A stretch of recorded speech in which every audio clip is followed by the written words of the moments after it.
Tonight, the traffic cops are chasing auto burglars who'll stop for nothing. What's your name, mate? What's your name? James. Dealing with breakdowns. Probably I will phone an interpreter. And breakups. The worst first date I've ever had in my life. Running after people who've been drinking. Let's go, he's coming. Or using knives. That's a big knife. And hunting for a killer on the loose. The puzzle deepens. We didn't know whether we were investigating what could possibly have been a murder.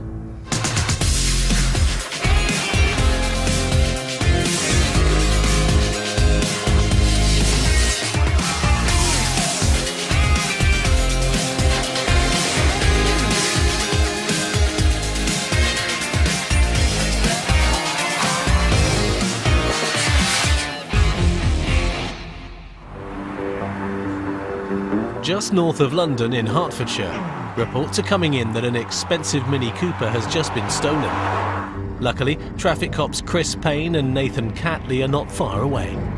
Demetrius is coming about someone following a stolen car from Hertford North towards Bradfield. Whoa, that's where we are, isn't it? It's becoming increasingly rare to have your car stolen, thanks to recent technological advances that have made it virtually impossible for criminals to get into them and start them. Instead, they need to steal the keys first. 3 Whiskey 7, we're en route, we're on the 602. What was it that makes them think it's stolen? They're following their own stolen car. Oh, it's their own? Oh. The people who reported the Mini being stolen are doing their best to get it back. A stolen vehicle was being followed by 2 friends of the person who had the vehicle stolen. Whenever there's a pursuit over the radio, everyone wants to get in on the act. Ross Clark is no exception. The road that it was being pursued along sort of comes out no more than kind of a quarter of a mile from the motorway junction. And as we were coming off, I was thinking to myself, we're either going to get on the back of this pursuit or we're going to be able to get there, get a stinger out and sting it. Patrolling in his unmarked police car, Jim Norton was able to get behind the Mini by pure chance. As I came up to the Datchworth turn on the B197 at Walmer Green, Mini pops out of the junction across my path. I'll never forget it. Brake discs were glowing red, orange hot. I thought it had one of these snazzy set of wheels that glow in the dark, but it's because the brake discs were literally burning so hot they were glowing. Vehicle is quite heavily. For some reason, the driver's got his foot on the brake while he's driving along. I'm thinking, stolen Mini, this has got to be one of our auto burglaries that we suffer, so this is going to be some real professional criminals out there stealing cars overnight from addresses by means of burglary. The way the car's being driven, the chances of an accident are great, especially now he's suddenly discovered how to drive without his foot on the brake. Your heart jumps up into your mouth. You think it's a really wrong time to accelerate, and you can see what's going to happen. Hit a tree and into a bus shelter, and you're thinking this person's going to be probably really badly hurt. But somehow he isn't. You can tell he's under the influence of something, whether drink or drugs. The car thief doesn't have any obvious injuries at all. Criminals have this irritating ability of escaping any harm for what they do. I quite often liken them to cockroaches. You know, they can get blown up or go through car crashes, yet they're just indestructible. They'll be back next week stealing cars and taking drugs. Did it hurt anywhere in particular? Are you bleeding at all anywhere? I don't really know, mate. First thing I knew, I hit that thing, and all of a sudden you were. And that's all right. You understand you're under arrest, yeah? No, I understand. You understand arrest for theft of a motor vehicle, all right? Yeah. Okay, fella. And he's then come clean. He says, I've consumed 20 cans of Foster, I think it was, and taken some spliffs, some cannabis, and I'm on this antidepressive medication as well. The Mini's absolutely wrecked as well. And I'm thinking this thing looks like it's gonna catch fire. It's gone into the side of a bus stop. Hello guys. Yeah, we're the ones that reported it. It's proper smoke, and I wouldn't be surprised if that goes up at the moment. Yeah. I take it you've called Trumpton for this. It is smoking quite heavily. I'll give him a call. Thank you. If that had been sort of 3 o'clock in the afternoon, he's done 50 mile an hour into a bus stop. And that would have just been horrendous. Sierra 6 have arrived. Not overly concerned at the level of injuries at this point. Obviously, I'll wait for an update from Ambo. He was complaining of pain to his neck and back due to the impacts of the collision. So we immobilised him, basically by taking control of his head, C-spine immobilisation. So if there was any cervical spine injuries, they were basically protected. Which leg am I touching? Which leg am I touching? Even though he's committed these offences, our first role is to provide first aid and trauma care. Yeah, all right, we'll leave you to it then. Cheers, thanks a lot. Take care. It looked like his brakes were actually locked on or jammed on. A lot of the time as it was coming along the road, you could see there was a lot of smoke coming from the actual wheels themselves, and when it had turned right, you could see the brake discs were actually glowing red hot. His accelerator's come down over the hill, and it's basically gone out of control, clipped the curb down here, bounced and smashed into the bus stop there. He's come round too fast, and you can see the skid marks where the back end's basically slid across the road and he's hit the curb, and that's bounced him up the curb into the bus shelter. The smashed Mini belongs to a girlfriend of the lads who were following it, who'd had her car key stolen. So you knew that it'd been pinched out of her handbag, and you were like, well, we'll sit up on your motor? Yeah. She had her handbag stolen, and they've assumed her car keys are in that handbag, and they've put two and together and thought whoever's stolen her handbag is probably going to come and look for her car. And when they were on their way back to where she'd had her car parked, they saw it coming out. So we chased him and run the fence to base at the same time, giving them directions where we were going, and then this is what happened. Luckily, one of them's a racing driver as well, so he's managed to keep up with her quite well.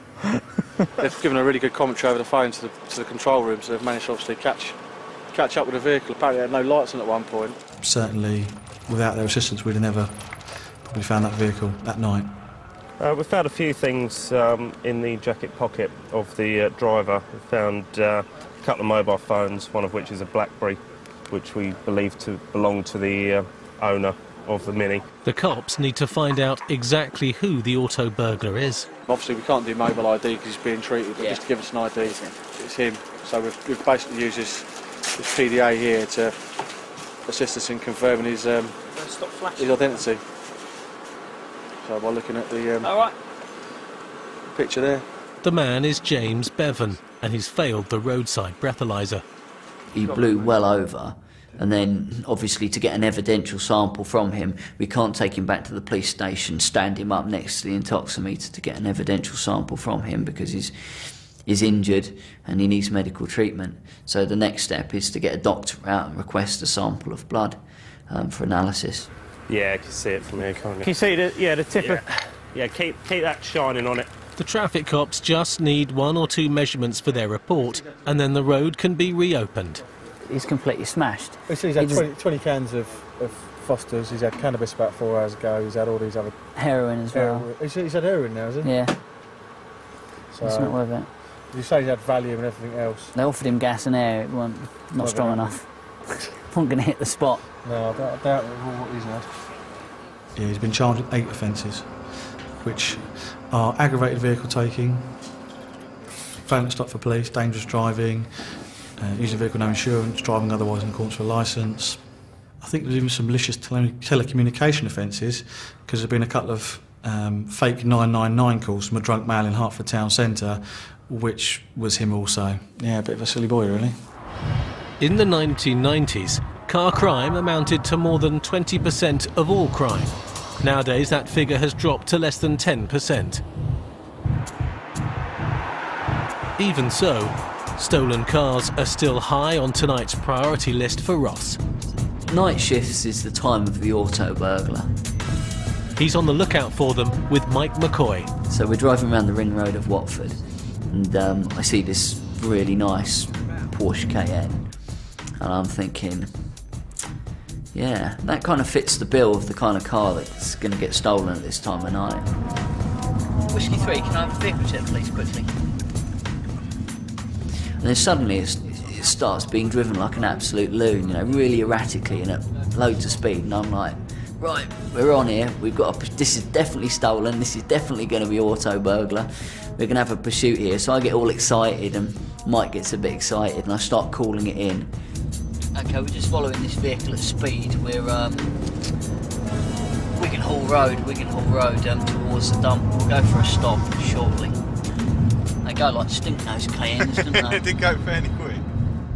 It's not only auto burglars that set the alarm bells ringing. In Watford and around our area, we have a lot of drug dealers. Those guys often hire a really nice car. It'll be like a Range Rover Vogue or a Porsche Cayenne or an Audi Q8 or something like that. And they'll hire it on a short-term lease, and they'll go and do all their drug dealing and so on. Perhaps it's some kind of status symbol with them. And that was the other thing that was running through my mind. Sadly for Ross, it's not the case this time. Okay, just pop yourself out the car for me a second. A very well-dressed Asian lady and her elderly mother sitting next to her and a load of kids in the back, and it was just like... I was not expecting that at all. But she may not be driving legally. It says she's got a provisional driving licence. Provisional?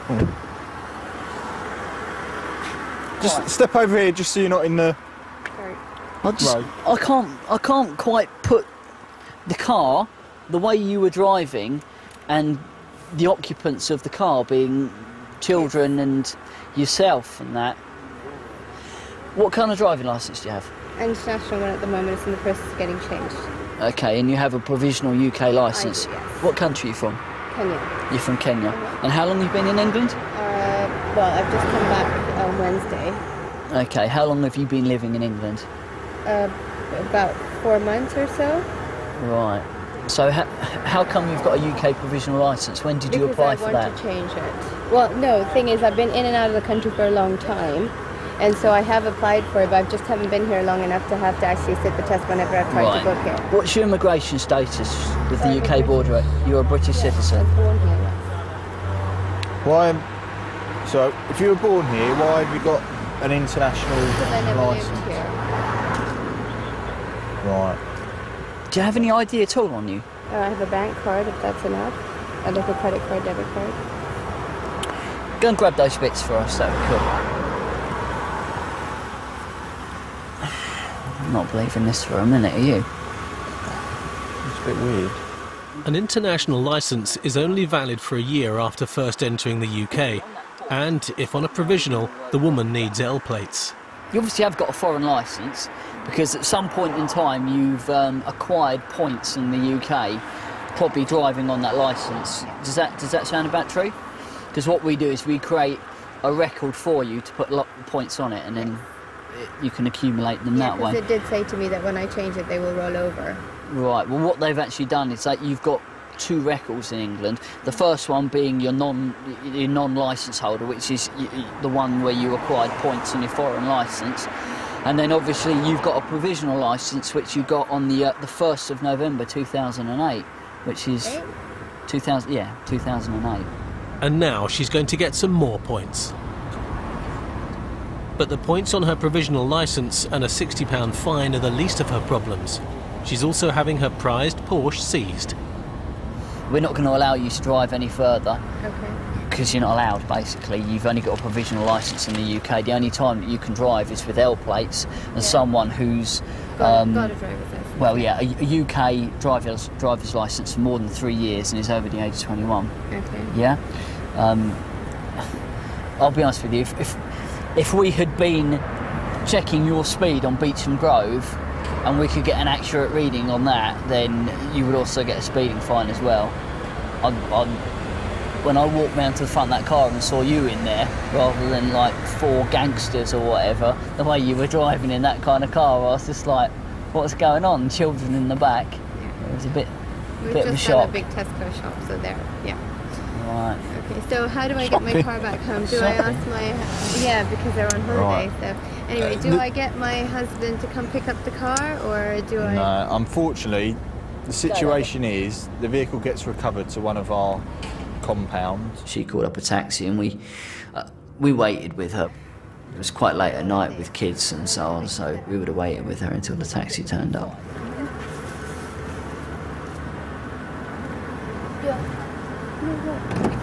It's quite good, isn't it? Little less right foot, eh? Okay. Thank All you right. very much. All right, Take see care, ya. thank you. Bye. Lap of luxury inside. Well, can't even afford to tax it. How much is the tax? 455 sheets. 455 quid to tax it. Mate, that's my spending money for the month. Busy night, eh? Yeah, there's bits and bobs going on, definitely. It's turning out to be a busy night for suspected vehicle crime. A roadside number plate reading camera near Stevenage has picked out another stolen car. There was an ANPR hit on the vehicle, straight away flagged up as being a stolen vehicle. So we've all gone to where the vehicle has hit the camera and started to search for it. Jim's been joined in the hunt by his colleagues Nathan and Chris.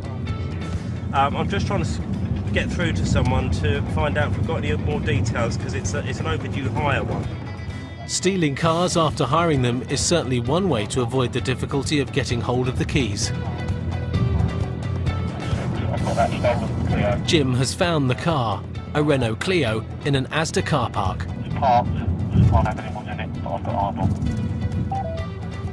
Luckily, he was in an unmarked car, and so he was able to sit up at a point fairly in the shadows and wait, hopefully, for people to return to the car.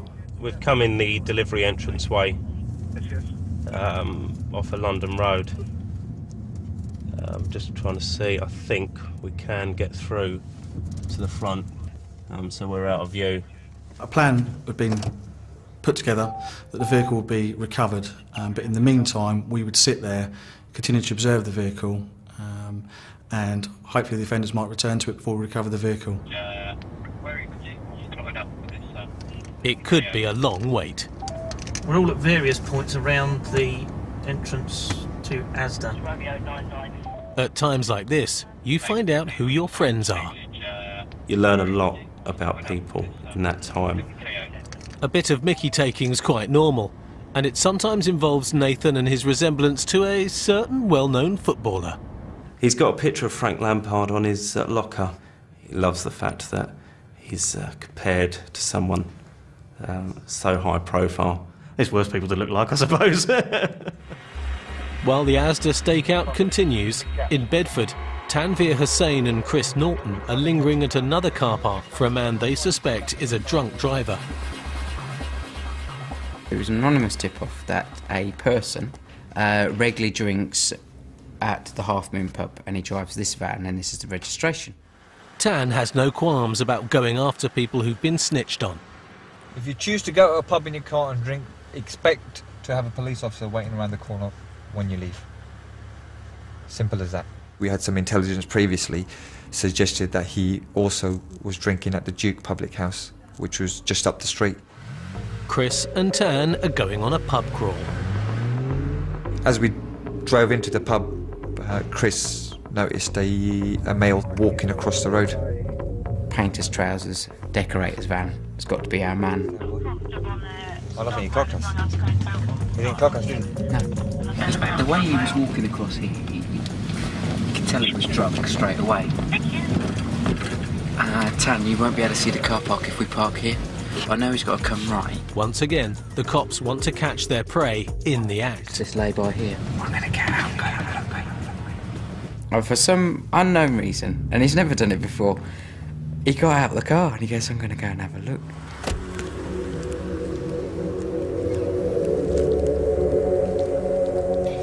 As the male crossed the road, he went out of view, so I just wanted to be sure that he went into the pub car park and not walked further up the road, otherwise we would be sitting there for half an hour and nothing would happen. As I got closer, I just heard the sound of an engine. Let's go, he's coming. And I immediately realised it was him. And the next thing I hear is the slap of feet and the huffing of, panting of breath. And Tan runs back and it's him. You're a naughty boy. We've got the van. We found Mr. Drunk walking back towards the pub, and he's just got in his van.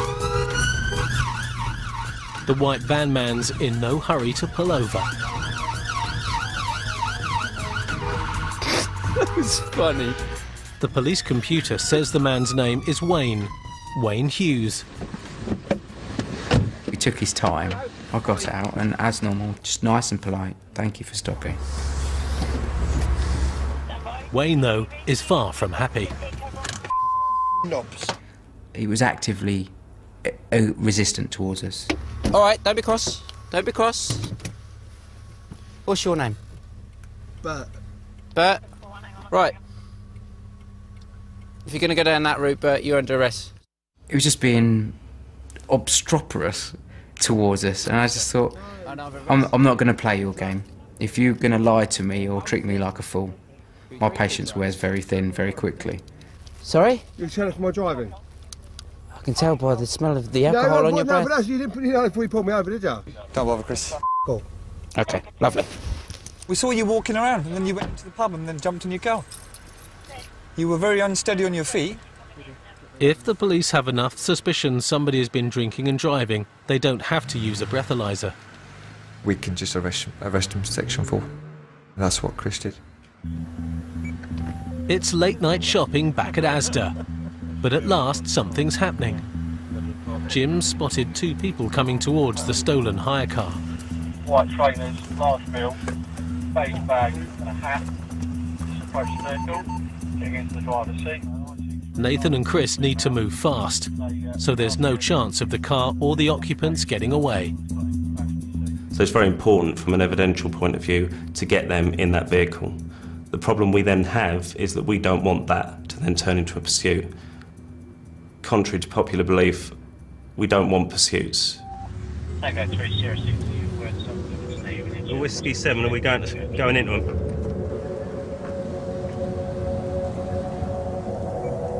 Yeah, we're in there now. Okay, yeah, got it. Over. We came in all lights blazing, cut the vehicle off so that he couldn't go forwards or backwards. At the moment, you're under arrest on suspicion of theft of a motor vehicle, right? You're going to have to say anything. Wait, this motor vehicle, 2 seconds, you don't have to say anything, wait. but it may harm your defence, make sure we question something like lying in court. Anything this can be given evidence, you understand, okay? Theft for what? This vehicle's shown as being outstanding stolen from Avis rental car, okay? Therefore, you've been Oh arrested my for days. it, okay? What's your name, fella? Courtney, oh my days, officer, listen to me. Let me explain something before you hit me. Listen. The male driver, he was very, very heavily built, so my concern was to gain control of him straight away. On my mother's life, you're arresting me for no reason. Well, the car's shown as outstanding stolen. They made mention over there had been problems with payment, but really didn't give a great account as to why. The arrest was commenced a prompt and effective investigation, do you understand that? No, but now you're going to put me in a cell for We're going to hours. speak to you about it, we're going to speak to you, make some inquiries about it, but at the moment, because you're in that vehicle and that's just driven off, it's report stolen, you've been arrested. Do you understand that? Nathan had gone to the passenger side and was dealing with the female passenger, which allowed me to conduct a search of the vehicle. This is ridiculous. You need to understand that whoever owns this car, which isn't him, has reported it stolen. How do you know it's not him? How do you know it's not his Well, money? I know it isn't his car because I know who the registered owner of it is, and it's not him. Have you got any identification on you? No, sorry. The man's into sport or serious self-defence. A couple of baseball bats. Does he play baseball, does he? Yeah, he does sports with he does kit. I haven't found a football yet. No, seriously, he does he plays with kids and stuff like that. Okay. That's all sports related. Well, I'm guessing there's a baseball in here as well. I'm guessing you play baseball. Well, that's it then, isn't it? I didn't say anything to you. The first thing you got out of the boot was a bat. He had a perfectly legal reason to have those, but you have to remain calm and establish the facts before you react. Some paperwork in the boot might show if he's got a perfectly legal reason for having the car as well. What's he said about why he's got the vehicle? Has he It's all said to do with the payment, he says. Pardon? Any comments he's made, it's all to do with the payment. So whatever that is. There's lots of... We often get hire vehicles that we stop, and in those vehicles you will find a number of pieces of documentation relating to the hire of several vehicles over a very short period of time. Rental cars.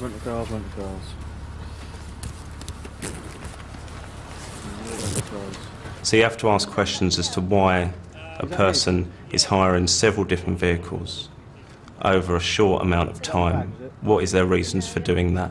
You can draw your own conclusions from it, but you've got to remain impartial to a certain extent, and you need to look at the evidence you have in front of you. The reason that you're in this situation is because you're in a vehicle that's been reported stolen. Because you saw two black people and you felt the need to pull them over. Well, if you think that, I'm sorry that you think that. It is. It's racism to the highest degree. That's what it is. Okay. It always is with police officers. They just see black people and think suddenly we're doing wrong. Well, guess what? He works with kids. Guess what? I work. We pay our taxes. We do things like that. Doesn't mean that we're criminals just because we're black. Jesus. But you're in a stolen vehicle. In a stolen vehicle. The fact remains. But I knew nothing about. The reason they were stopped had nothing to do with their backgrounds. Had it been a middle-class white person in that car, it would have still got stopped. To make matters worse for them, the pair are going to be searched and taken to the NIC. Yes. Because you need to be spoken to by the officers who are going to be investigating this offence. The girl's name is Scarlett, and unfortunately for her, she's out with a man on a first date that's not turning out so well. You don't even understand, he wasn't even here. So I'm coming here and start hearing half the story and then thinking... No, but I'm doing my job by searching you before you go in the car. Doing your job for what? You got I'm searching you over for no reason. That's why I'm here.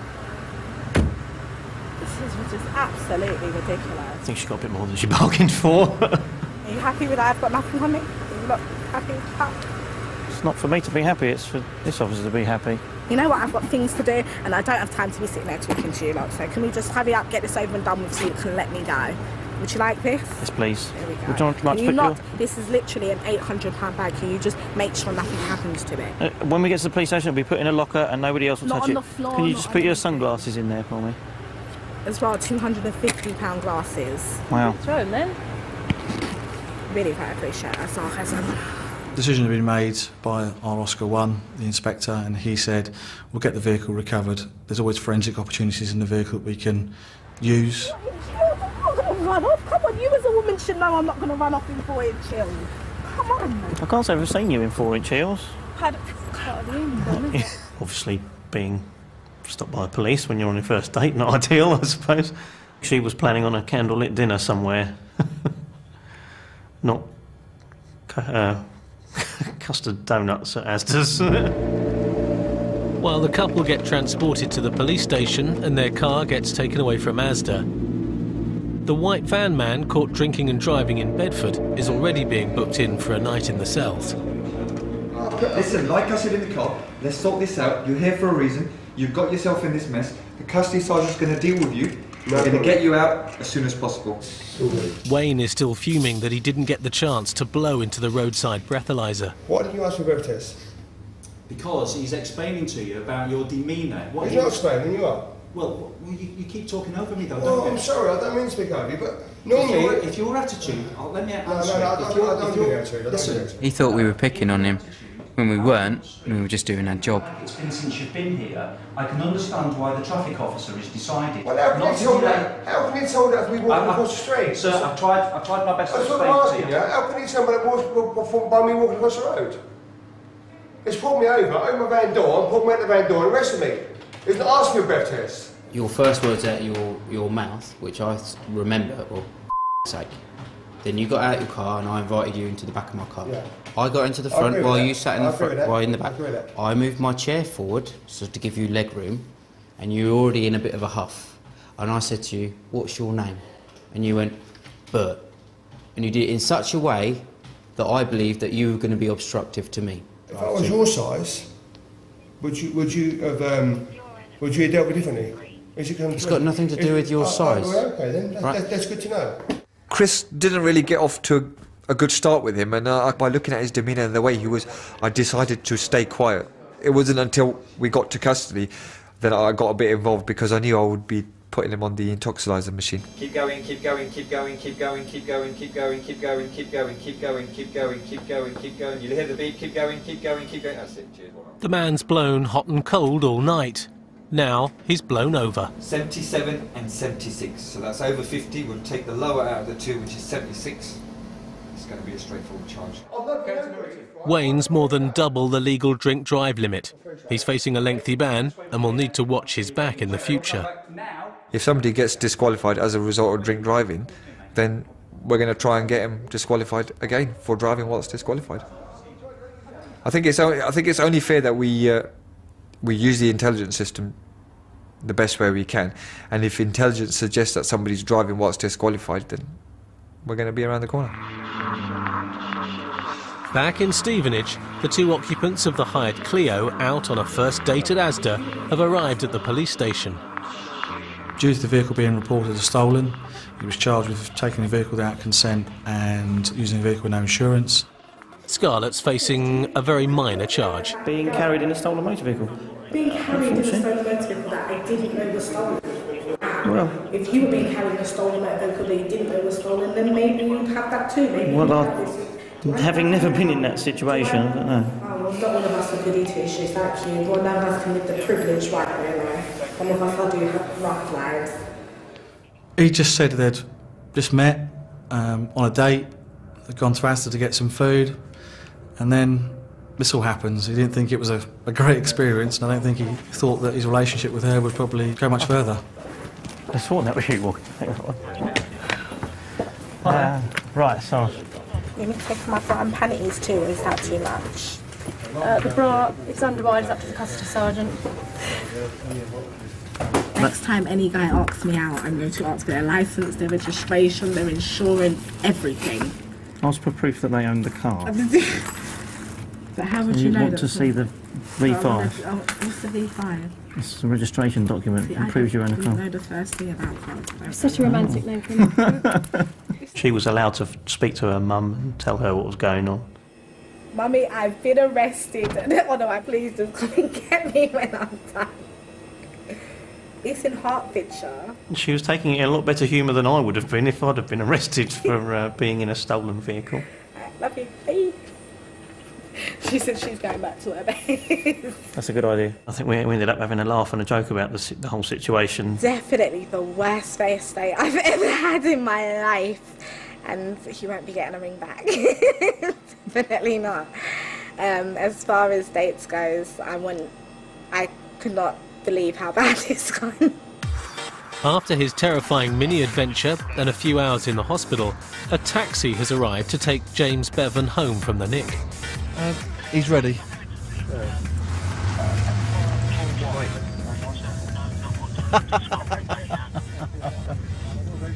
Where is he? In the front desk, is he? Yeah, he's wearing his green suit because we cut all his clothes off him. We were asked to take him home, and reluctantly I did. I'm more bruised, a bit bruised and battered sort of thing, where I was shook about. He showed a little remorse, not much. Not much. I don't think there was much mentioned about the poor owner of this car. Look, I'm alive, didn't kill no one, so I suppose. I find it very difficult sometimes to sit there and listen to someone go on and on and on when I've seen the damage and the hurt that they've caused. Oh, I've got bail till the 7th of September. So I've got my birthday's on the 5th, so I can celebrate that knowing that I'll be alright. I don't want to go to prison, but if I go to prison, I go to prison. I've done the crime, so do the time. Alright James, you take care mate. I have very little time for people like that. The only remorse they have is the fact they got caught, I find. Catching car thieves and picking up the pieces is only part of the job. Beds and Herts traffic cops must go beyond that. Come on, Mr. Poland, out the way. Thank you. People with knives are now an everyday occurrence for them. Officers from the Highways Agency have put in an emergency call about a man waving one around on the side of the busy M25. Highways officers, HASOs, had asked a foreign heavy goods vehicle driver to leave the hard shoulder because he was parked on there, and they described him as becoming very irate and threatening them with a knife. Traffic on the 4 lanes has backed up after an earlier accident and is probably why the driver decided to stop, illegally on the hard shoulder. His driver's hours were running out. Every heavy goods vehicle driver can only drive for a certain number of hours with a tachograph before he must stop driving because he will be over his hours and committing an offence to stop them falling asleep at the wheel. He said, no, don't move, blah, blah. So I told him about the EU bit, saying, right at the back of your tacho, follow the same place. Yeah. Of course, he's got a little pin off, he's like this with it. Oh. The lorry driver's only been using the knife to peel potatoes for his supper. He's just got excited and just been waving it around. It's not like he's threatened them with it or anything like that. He's from Poland, the kingdom of the potato, and not the only lorry driver on the hard shoulder. So he's there, making himself some dinner, when he's rudely interrupted by the highways officers saying, "You can't park here, you need to go." So he's become very irate and ranted at them in Polish whilst waving his knife around that he was peeling his potatoes with. Polish? Yeah. Polish. Tell him you're Polish. What's that? You know two words of that. I do know 2 words in Polish. None of them are going to help us in this situation, unfortunately. Did you wave that at them? You sitting in here, they told you to move. Yeah? I don't understand. Come with me. Okay. The job is a hot potato. He needs to be given a ticket for parking on the hard shoulder, and then he needs to be told to go away and find somewhere else to park. Where is your insurance? Why? Because you stopped here. Stop crying at me. No, I lied. Out. I don't understand English. Look. Follow me. No.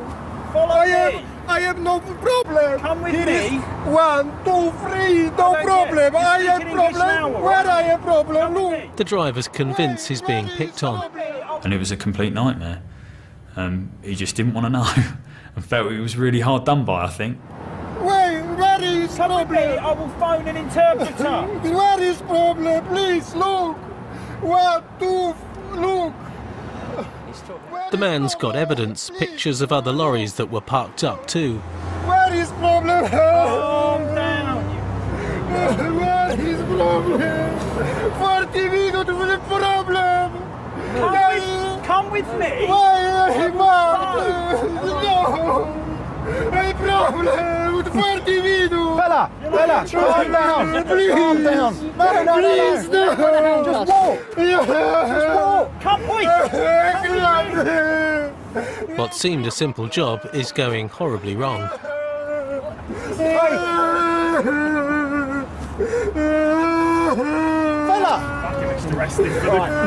The Haytos have just made him cry. Come on. Horrible Haytos made you cry. He's all right. He's just very upset. We couldn't get through to him, so we thought we'd take him to the car, get a Polish interpreter and tell him what was going to happen. He's starting to cry and have a temper tantrum like a kid, basically. He's really got his knickers in a twist. There were just some really baggy sort of trousers, and they just fell down, which was a bit weird. The traffic cops are quite used to breakdowns, but not this kind. Calm down. Calm down, right? I don't know. Okay. Chill out. He was quite a good actor, or he was very, very upset. He's mad, quite frankly. He's with the police, and we need to sort out why he stopped on the hard shoulder of the motorway. Can you just tell him that? He's not going to get hurt unless if he listens to us, he'll be fine.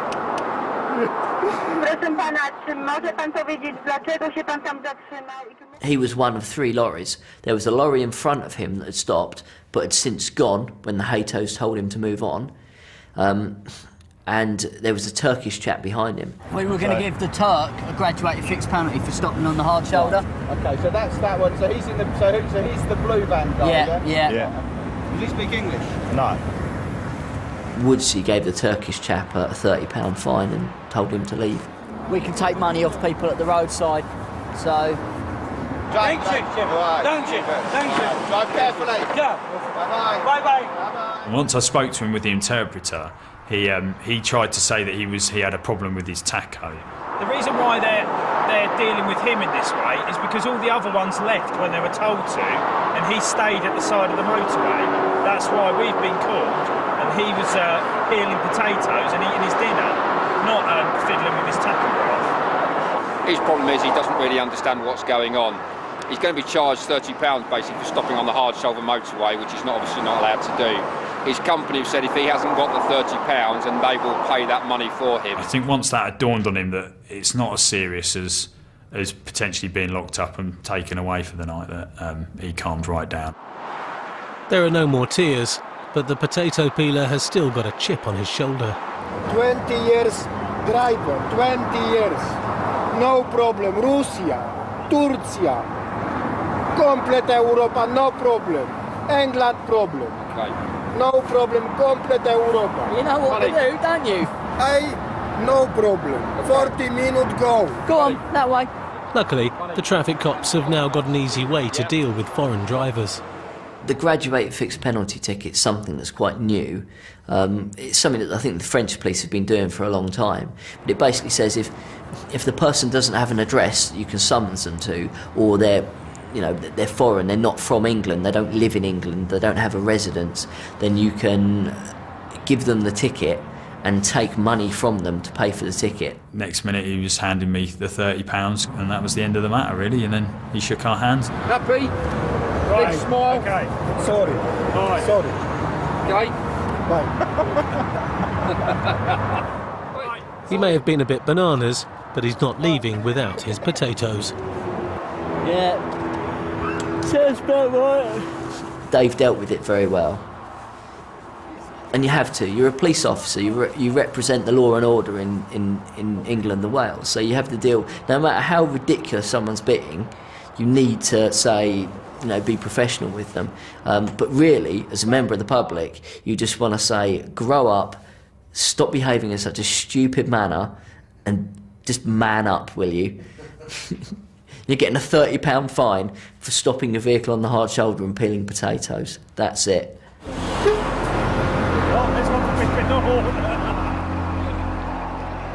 While the Polish knife man heads off to finally get a bite to eat, reports are coming in of another sighting of someone with a knife 20 miles north in Bedford.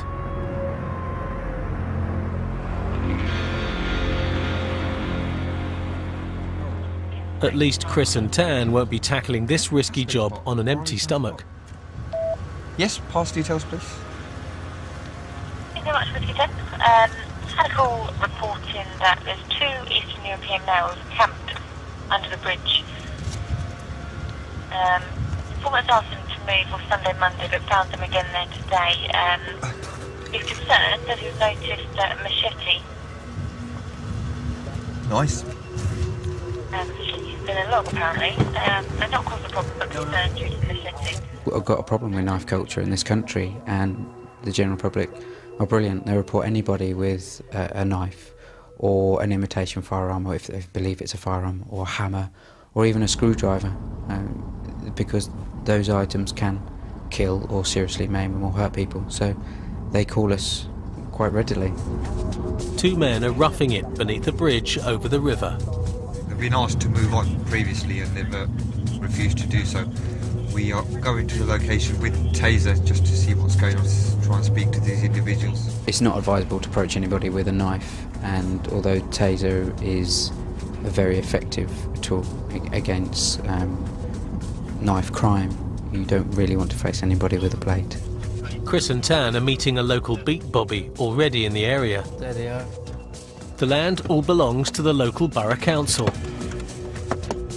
You are not allowed to camp or hunt or fish there without permission, or with a licence for fishing. So it's going to be, it is along here, isn't it? Towpath. The actual informant says there was a sheath near to the machete, but it was too small for the machete to fit in. It's just a matter now of finding the men. It was very vague. It was one of those, I've seen somebody by the river here-ish. I remember hearing the Benny Hill music, because we walked up and down that embankment. or towpath several times, just trying to locate these people. Tan has finally got scent of them. All right, guys. How are you? You okay, yeah? Do you speak English? Okay. How many days have you been here? 5 days. 5 days. The men are homeless and Polish as well. They were living off the grid. Didn't seem to have any fixed abode. Have you been spoken to today by anybody? Yeah, it's been a guy from Priory Marina about 1 hour ago. He just told us that we got. You have to leave, yeah. Go away, so I just pack it up. Okay. The machete is here. That's a big knife. Sorry, once again? You're not allowed that. Is that all you have? Do you have anything else? No. Nothing else? Maybe more life somewhere. Okay, tell me where. Where? Somewhere in town. Okay. Can I have a look in your bag? Okay. Just stand there for 2 minutes, please. Empty your pockets.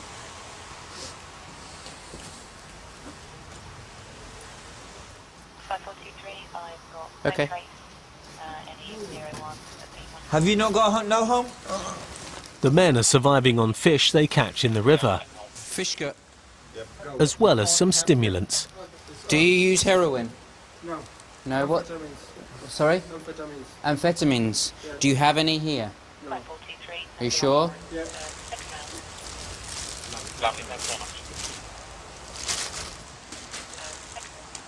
What name did he give you? Was it Martin? First name? Yeah. Another one. Yeah. Relation to what we found under the circumstances, seize them, get them booked in. Yeah. Advice. Yeah. I think that's the most appropriate action as opposed to. You do chummy, I'll do this chap. We're going to take both of those knives and we're going to book them into property. Okay? You're very lucky under the circumstances as to how we found them. We're not arresting you, okay? You can't be, if you walk in the street with those knives, straight away be arrested, my friend. You can't do it. So we're going to book them in and they'll be disposed of, okay? Do you understand? Yeah. On the streets, you're not allowed to have a locking blade or a locked blade. And that's so commonplace for us. As patrolmen, we come across it daily. No fish. You've taken them all, that's why. As citizens of the EU, there's no question of the men being in the country illegally. They're just not used to our laws on camping out and machetes being poles apart from theirs. They were using it to survive. They were camping it, they were using it in a camping environment, and they were not using them in anger. So I think the actions that we took were right. Let's go. Sorted. 1 hour, chaps. 1 hour.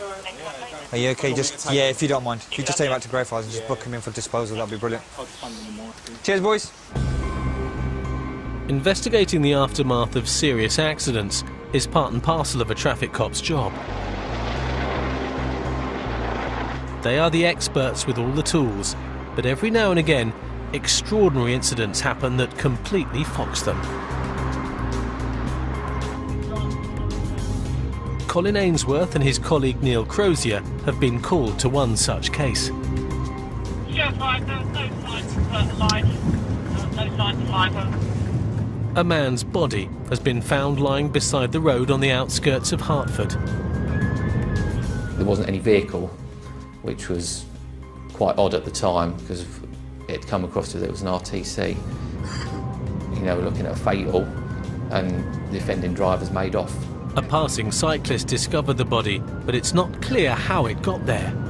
The gentleman was cycling home to work, one or other, and had seen a wallet lying at the side of the road, so found the wallet, picked it up, and as he picked it up, he saw the foot on the fence and decided to call the police. We're not assuming at this stage that it's an RTC until we review supervision of it. I can't see right away, not next from you, over. We'll throw some kit out and go down. As far as I know, there is some vehicle involved and a deceased male is in the vehicle. They've mentioned the skid marks. They're just down assessing the scene at the moment to see whether it's a road traffic collision, in which case it is, and obviously we've got the road closed already, which is good. There's no car down there. There's no car?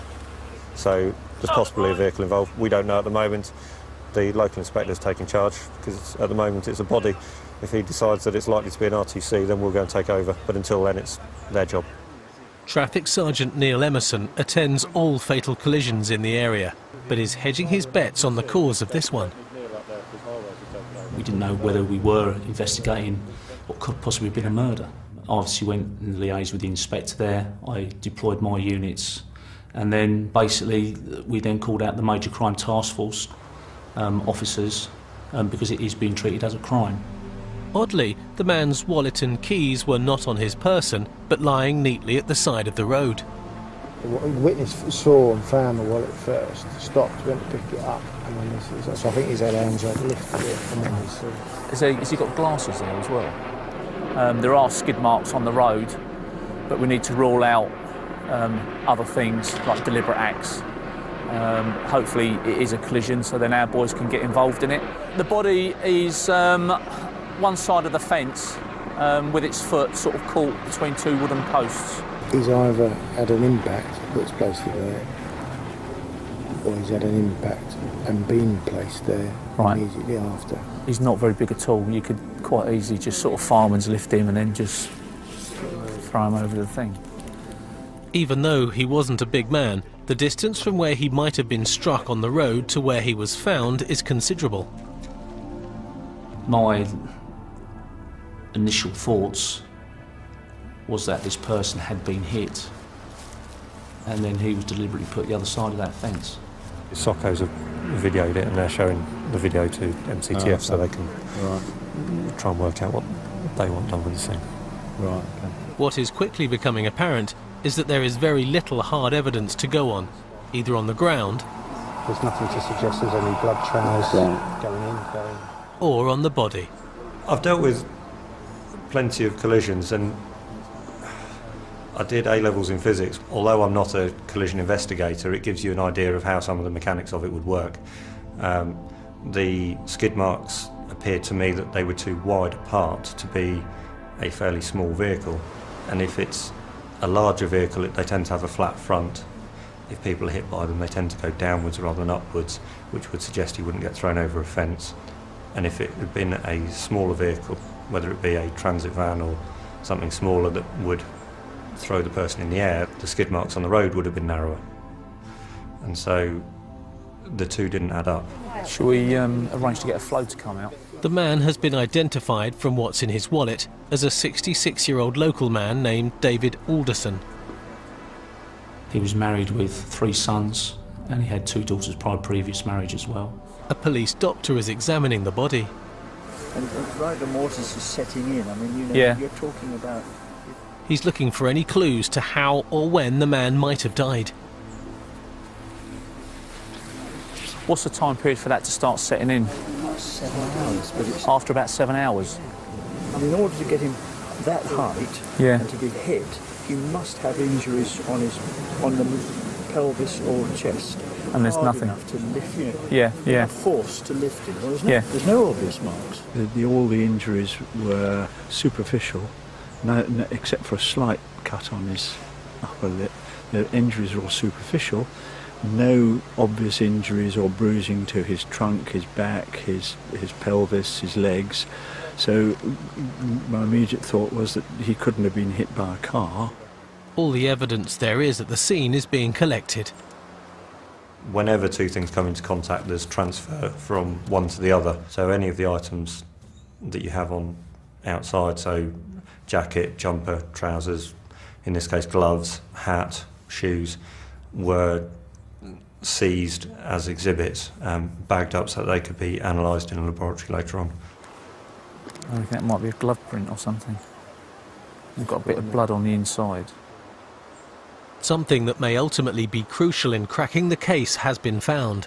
On the glasses here we've got some traces of blood on the inside part of the lens. So what we're trying to establish is how did these items get placed or located at the side of the road? Would they have just fallen out of his pocket on impact? Was it a case that an impact has taken place and a third party has then pushed the body or lifted the body and put it over the side of the fence and actually placed those items at the side of the road? It's still too early to say at the current time. But the puzzle deepens. Either way, somebody somewhere knows the answer to the puzzle.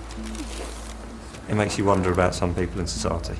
The fact that somebody could leave somebody's father, husband, somebody who's got a family, and people will want to know what's gone on. If it wasn't for that cyclist, he could still be there now without anyone knowing. He could have been there for a long time, and so it makes you wonder about how people can do that kind of thing.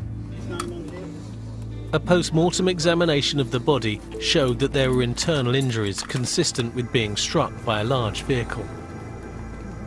And at his inquest, the coroner's verdict was that he did die as a result of a road traffic incident, but he wasn't able to say whether it was accidental or not. Today, Family Liaison Officer Claire Sprent is still unable to bring David's widow, Minnie, any good news about the case. After a full investigation, the police are no nearer to solving it. How are you and the family? Not too good at the moment. No? No. Okay. Still trying to come to terms with everything that's happened. David was a Jehovah's Witness and known locally as the Penny Man. Dave wouldn't just sit around, he had to be doing something. He'd go out in all weathers, rain, snow, just so he could get out and about and look for pennies. Whatever he picked up he'd bring home, put in a jar, and he'd save them and give them to his religious group that he used to be in. But Minnie is convinced there's more to her husband's death than meets the eye.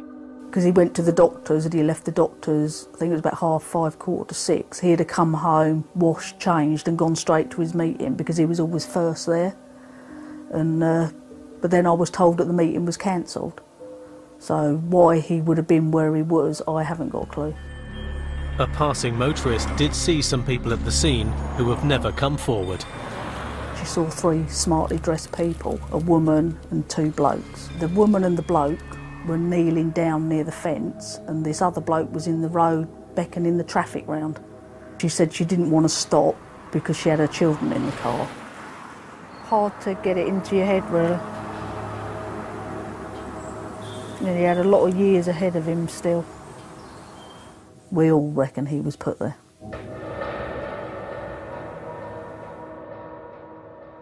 Some road accidents are a mystery, none more so than this one. Despite all the efforts of the police, the killer is still on the loose. A £2,000 reward is being offered by Crime Stoppers for any information that might lead to an arrest. James Bevan, who stole the girl's Minnie after stealing her handbag with the keys in it, was given a prison sentence, but deferred for 6 months on the condition he doesn't re-offend. Wayne Hughes, aka Bert, pleaded guilty to driving whilst over the limit and was put on probation for a year and banned from driving for 3 years. The man with the rental car wasn't charged with taking it without consent, but he was found guilty of driving without any insurance and was fined £345 and given 6 points on his licence. His unfortunate date Scarlett wasn't charged at all. And it turned out that the woman who had her Porsche seized had been driving on a 1-year international licence since 2002.